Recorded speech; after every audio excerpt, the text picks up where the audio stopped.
How? Once Misty's sisters were able to walk and sit a little better, they'd presented him with a gym badge for enduring their challenge. I have no luck and he has 4 fall in his lap. In numbers. Now the group was en route to Vermilion City, and remembering to make a few essential stops along the way.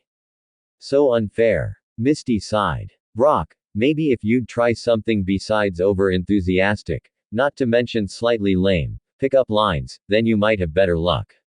I can't help it. Brock tried to keep the whine out of his voice. I see a gorgeous lady and I blurt out the first compliment that pops up. Speaking of luck, Ash looked around. This area seemed familiar to anyone else.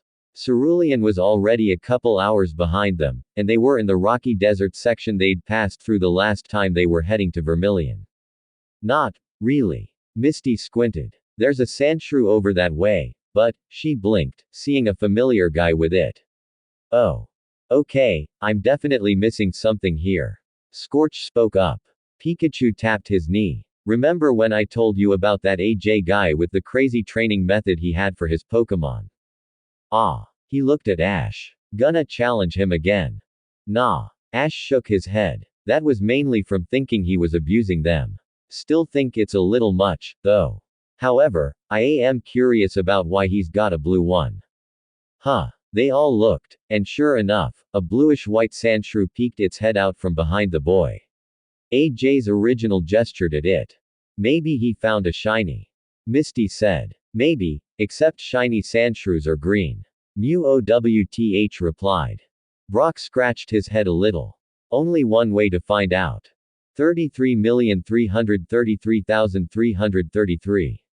Still not feeling well. The young man asked, looking at the Pokémon. It just gave him a less than enthusiastic whine.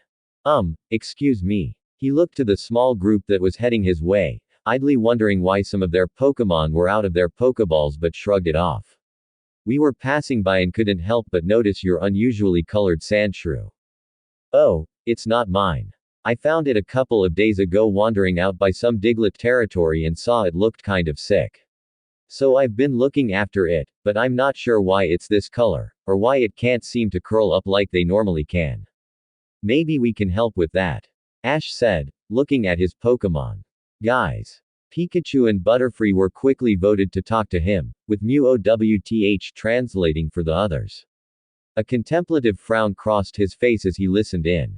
That explains it. He's from the Alola Islands. Alolan. Ash looked at him. Right. You haven't been there yet. The Alola region is far out west of Kanto. It's a somewhat isolated set of islands where some Pokémon, like Sandshrew, have adapted differently from their regular types. Brock facepalmed. That's why. No wonder, Alolan Sandshrews are iced steel types from living up in the region's snowy mountains. The plates on their backs are so heavy they're physically incapable of rolling up. AJ then chimed in. Which would probably explain why it's not doing so good. A dry, arid place like this isn't really the healthiest climate for ice types. But, if that's the case, Ash looked at the Alolan Pokémon. How'd you even get out here? I'd like to know that myself. Arceus muttered, promptly sending out a mental summons. Dialga, Palkia, Giratina. My realm, now. He tapped a hoof, slightly impatiently, as the creation trio manifested themselves in front of him. Boss. Dialga looked at him in confusion. Could one of you explain why there are Alolan variants in Kanto? He stared at them. Have you three been trying to play 9D hyperspace Pong with the space-time continuum again? No. Not lately, anyway. Palkia replied. It's just, Giratina scuffed a foot on the cosmos. Meshing two different universes together and do a chronological reset at the same time is harder than it looks. Some of the timeframes weren't labeled all that well. That AAAAND, a couple of each reality's canonicities got crossed, so a few individuals are a little older than they were the last time. And a few Pokémon kind of popped up in regions they aren't normally seen, like that Sandshrew. Dialga added. Arceus sighed. And trying to make adjustments wouldn't help, I take it. Not without having to redo the reset, and do second by second to catch any change. No thank you. The alpha Pokémon yelped, shaking his head. Nope. No way. Giratina looked at him. Sue, just roll with it. Yep. Oh look, a thing's happening. Giovanni stared at the trio after they'd arrived with their, albeit small, bounty. While he would have preferred a more substantial number, he wasn't going to turn his nose at 4 Clefairy and a bag of moonstones. The way they managed to acquire it all, though, one more time. He said, giving them a look. You asked the Mount Moon Pokémon if any of them wanted to battle for capturing, on the advice of a trainer. James chuckled nervously. Well, in all fairness, he did have a 10-foot-tall Charizard with him. He quickly shut up when the man and his Persian both pinned him with a stare. Yes, you mentioned that. Giovanni gestured to the Clefairy currently sitting on his desk. So you managed to acquire these 3, and the one who came willingly. And these stones to boot. Pretty much. Meowth answered. In hindsight, it's kinda a good thing we listened to Ketchum and didn't keep our old plan. Ketchum. Their boss's voice cut through like a razor leaf. That and the stony expression he had made them all freeze up. Why yes sir. Jesse gulped. You know him. Giovanni was silent for an unnerving amount of time. Even Persian nudged him to be sure he was okay. Finally he let out an exhale. Nothing for you to concern yourselves with. Yes, sir. They said, taking that as their dismissal. Jesse. She eeped and stood at attention. Have you officially captured this particular Clefairy yet? He asked, gesturing to the one in question.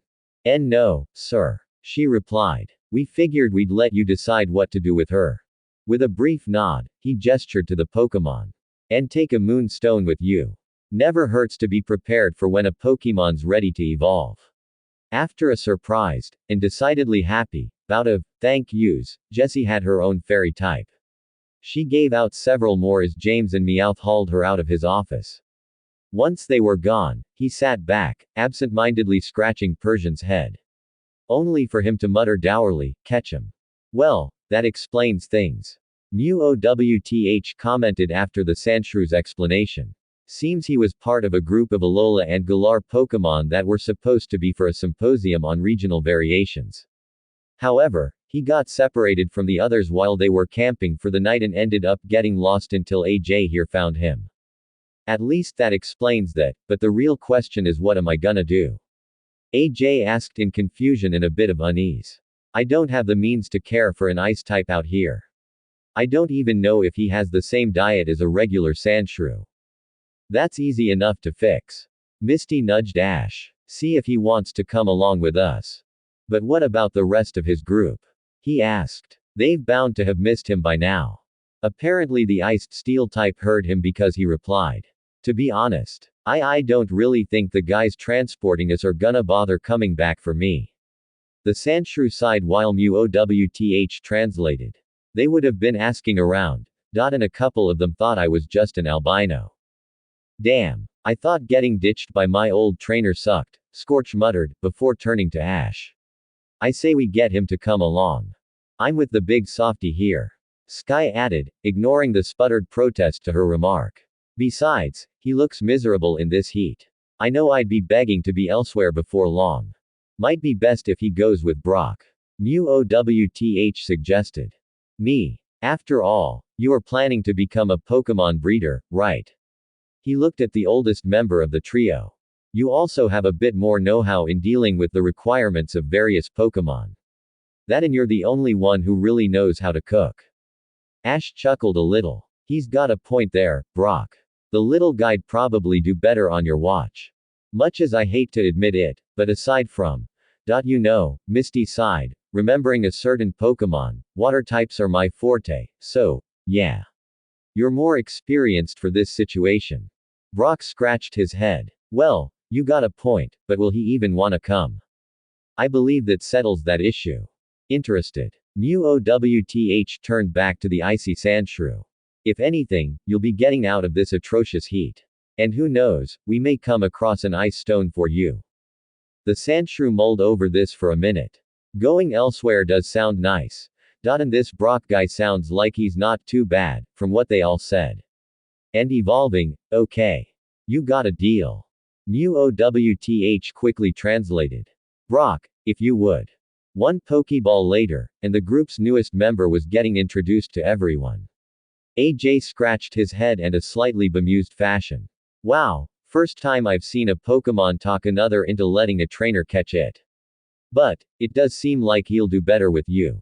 Got my hands full with the lot I have already. Watching the group say their goodbyes to AJ, Arceus sighed in relief that the moment went as smoothly as it did. Of course, that was just a hint as to how different this whole trip was going to be for them. Boss, Dialga walked up, looking back at a small planetoid. Your next major project. It just resonated with a strong psychic frequency and got pulled back into the past. So it finally stabilized enough to make the trip. Arceus let out another sigh of relief. For a while I was worried that wouldn't happen. Dialga looked at the planetoid again. Arceus had left the project there for safekeeping. You sure this is a good idea, boss? I mean, after what happened last time. The events that follow won't necessarily be the same, that much is true.